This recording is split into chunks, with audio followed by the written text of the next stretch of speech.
Hello everyone, and welcome to the Spirits channel. I'm Paul James Caton. In this video, I'm going to be doing something a little bit different because I'm going to be sharing one of my personal spirit sessions. For many years now, I sit for about 20 minutes every morning and just connect with spirit. This morning, I connected with an old friend of mine named Al, who passed away about 2 years ago from a degenerative muscle disease. The connection was strong, and the message was heartfelt and interesting, at least I thought.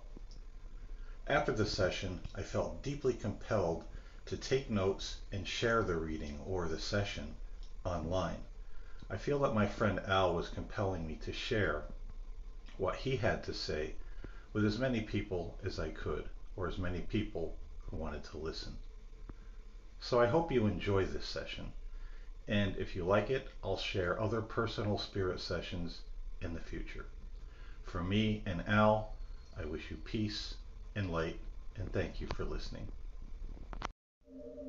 Once I get into a meditative state of mind, I ask for the spirit to draw near whom I wish to talk to. I then wait a few moments for them to come, if they decide to show up. Sometimes they have other things to do. They're not idle in the afterlife. So I wait, and generally, when the spirit does show up, I will feel a shift in the energy in the room. I'll suddenly feel like I'm not alone anymore. There's someone else there. You just feel a presence. And many times, I'll see them in my mind's eye.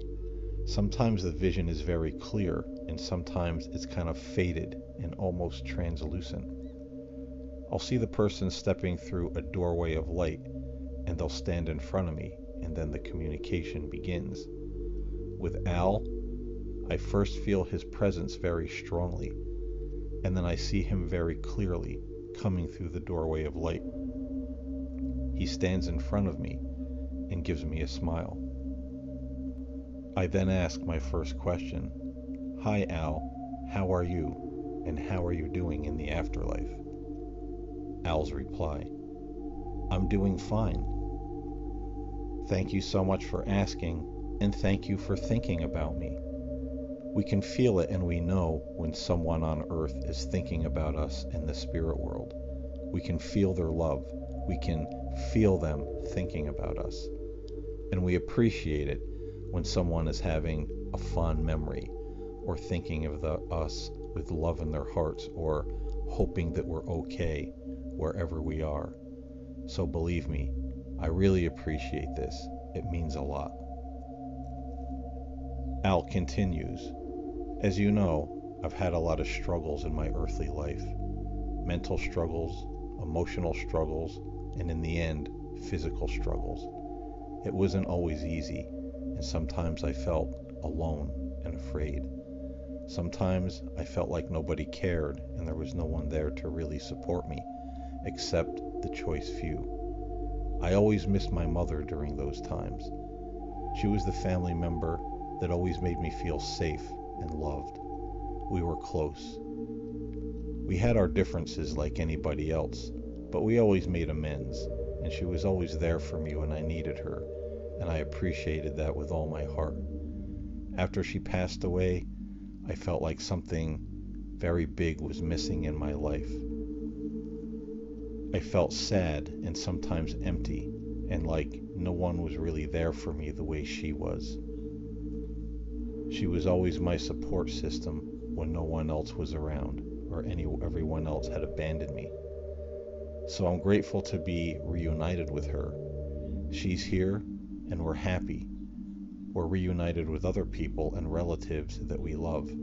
It's a great place, and I feel very peaceful and very, very grateful to have made it here." I then ask Al, "You're grateful to have made it there. Was there ever any doubt that you wouldn't make it there?" Al answers, "You know how it is on the earth life. People are always criticizing everything you say, everything you do, everything you believe in. You can't be your authentic self in that world. Someone is always there to tell you that you're wrong. Someone is always there to tell you that you're not good enough, and I heard that all of my life. So naturally, in the end, when I was about to pass away, I was afraid. I believed in God, I had faith, but I wasn't sure that He believed in me. I almost expected that when I died, it would be another rejection. That the one who I wanted to be with most of all at the end of my life would look at me and say, "Hey Al, guess what? You weren't good enough and you did everything wrong. You're going to a bad place." But I was pleasantly surprised and overjoyed to find out that wasn't the case. I was received with mercy and love. And although we don't cry physical tears in this place, I know I felt a spiritual tear come to my eye with the gratitude that I felt for the love, the peace, and the acceptance I was receiving once the hour of my passing had finally come. I then asked Al, "What is life like on the other side? What do you do there?" Al answers, "It's definitely a learning curve, and it takes some adjusting. We don't automatically know what to do or how to handle everything once we get here. It's different. We're energy, we're spirit, we're thought, you could say. So the way we interact with our surroundings is just different. Our daily needs, if you want to call them that, are different. There's definitely a training period, and I haven't learned everything yet. There's a lot I don't know. But it's fun to find out, and it's interesting. I'm enjoying every moment of it. And I'm happy to be a part of this place. And as far as what we do here, well, that's a long story. It would probably take longer than you have for me to explain that all. And even then, you probably wouldn't understand it. Hell, I don't even understand it all yet. We got a lot of things wrong in our earthly religion. And I think a lot of people are going to be pleasantly surprised when they take their last breath and find themselves here. I then say to Al, "I'm sorry I wasn't there a lot during your last days. I know we talked a couple of times, but life was busy and I fell into that old trap of just doing my thing. I know you had a lot of struggles, and I probably should have been more supportive as a friend." Al replies, "Hey, don't worry about it. The times we talked meant a lot to me. It stuck with me, and I always remembered the conversations that we had, and it meant a lot that you considered me a friend and told me that you accepted me for who I am and not who I was pretending to be in the past."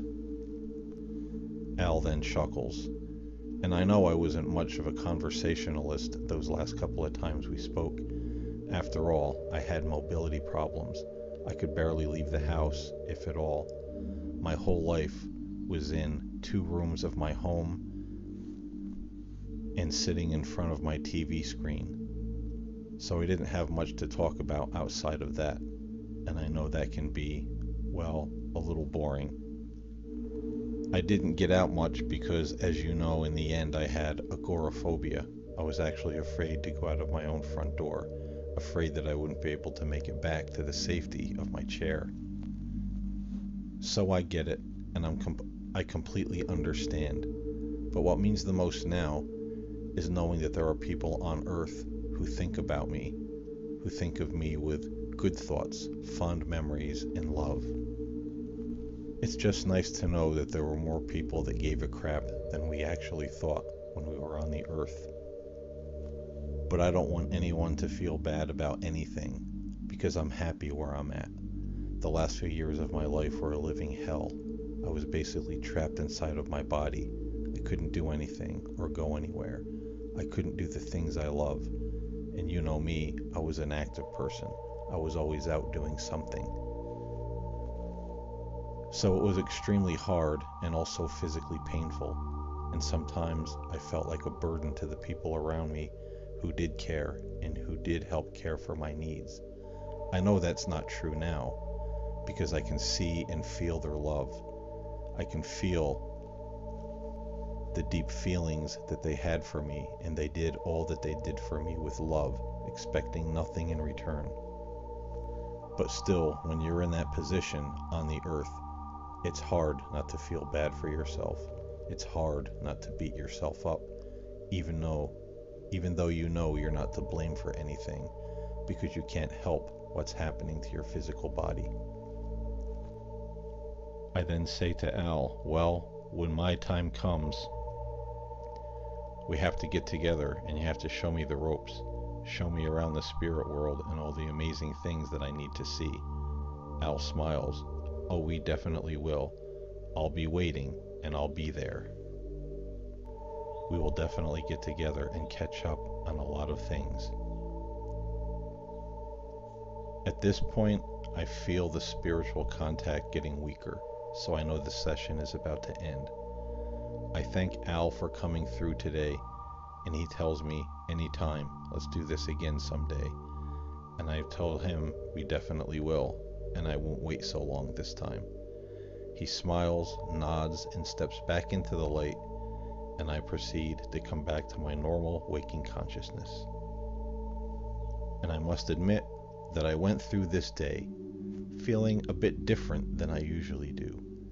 Feeling like there were things that I knew about the spirit world, but hearing Al say them just really cemented them in my consciousness.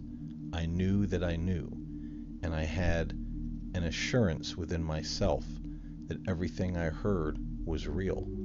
Everything I experienced in the session was true.